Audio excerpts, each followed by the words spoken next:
سلطان مراد ایک بادشاہ گزرا ہے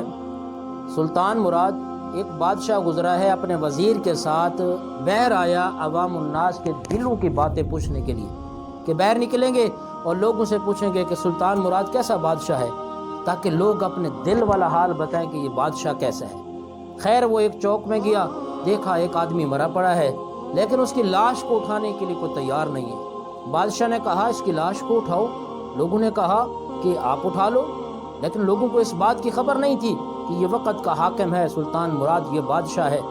لیکن اس بادشاہ نے کہا بھائی وہ انسان ہے، مسلمان ہے، وہ مرا پڑا ہے، آپ اس کو اٹھاؤ۔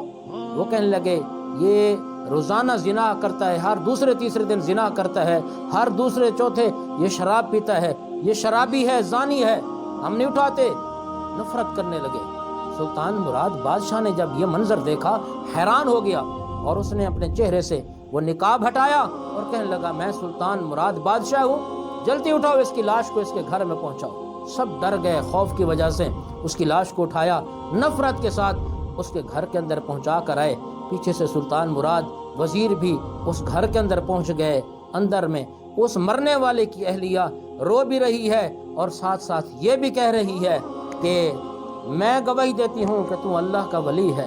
میں تجھے کہا بھی کرتی تھی جب تو مرے گا لوگ تیرا جنازہ نہیں پڑھیں گے، جب تو مرے گا لوگ تجھے کفن نہیں پہنائیں گے، جب تو مرے گا لوگ تجھے دفنائیں گے نہیں، لوگ تیرا جنازہ نہیں پڑھیں گے، نفرت کریں گے۔ ہاں تو کہا کرتا تھا دیکھ لینا جب میں مروں گا میرے جنازے کے اندر سلطان مراد بادشاہ بھی ہوگا، میرے جنازے کے اندر علماء بھی ہوں گے۔ سلطان مراد بادشاہ حیران ہے کہ اندر عورت کہہ رہی ہے میں گواہی دیتی ہوں اللہ کا ولی ہے، لیکن باہر لوگ کہہ رہے ہیں کہ یہ زانی ہے، یہ شرابی ہے۔ اس نے کہا بیٹا کیا حقائق ہیں، کیا بات ہے؟ میں سلطان مراد ہوں، بتا یہ بات کیا ہے؟ اس نے کہا بادشاہ سلامت، جو باہر والے کہہ رہے ہیں، جو انہوں نے دیکھا وہ بھی ٹھیک کہہ رہے ہیں، جو مجھے حقائق کا علم تھا جو میں کہہ رہی ہوں وہ بھی ٹھیک ہے۔ اس نے کہا بات سمجھ نہیں آ رہی، تھوڑی سی وضاحت کر۔ وہ عورت کہنے لگی بادشاہ سلامت یہ دوسرے تیسرے فاحشہ عورتوں کے گھروں میں جاتا تھا اور ان سے پوچھتا تھا ایک رات کے تم نے کتنے پیسے لینے ہیں؟ وہ 1000 روپیہ کہتی، 500 روپے ان کو پیسے دے کر آ جاتا اور کہا کرتا تھا آج رات تمہارے پاس کوئی بھی نہ آئے، کنڈیاں لگا دو۔ گھر میں آتا مجھے کہتا تھا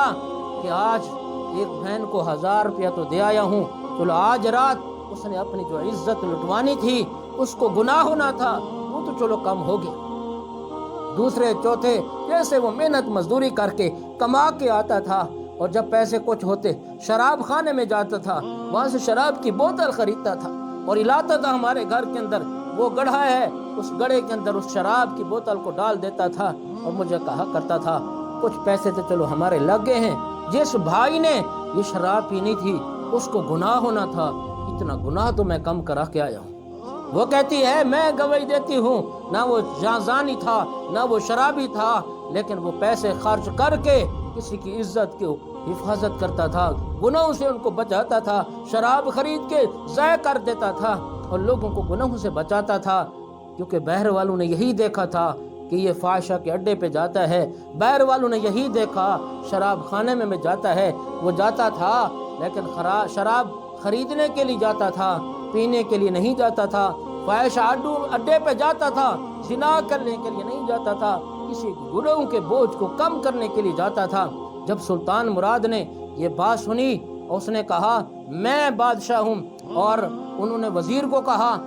آپ اعلان کر دو اور لوگوں کو بھیج دو تاکہ پورے ملک کے جتنے علماء آسانی کے ساتھ پہنچ سکتے ہیں اس کے جنازے کے اندر وہ شرکت کریں۔ وہ آدمی تھا جس کی ولایت کی گواہی اس کی اہلیہ دے رہی تھی، اور جب اس کا جنازہ تھا اس جنازے کے اندر وقت کا حاکم بھی تھا اور علماء کرام بھی اس کے اندر تھے۔ اب اس واقعے سے سبق کیا ملتا ہے کہ ہر بات تک پہنچنے کے لیے کچھ صبر کریں، تحقیق کریں، ایسا نہ ہو کسی کے ہاتھ میں آپ کو چیز دیکھیں اور غلط فہمی کی وجہ سے، بدگمانی کی وجہ سے آپ اس کو زانی کہہ دیں، آپ اس کو شرابی کہہ دیں یا اور کوئی الزام لگا دیں، کہیں ایسا نہ ہو وہ مجرم تو نہیں ہوگا قیامت والے دن، کہیں آپ مجرم نہ ٹھہریں اور کہیں اللہ پاک آپ کو جہنم کا ایندھن نہ بنا دے۔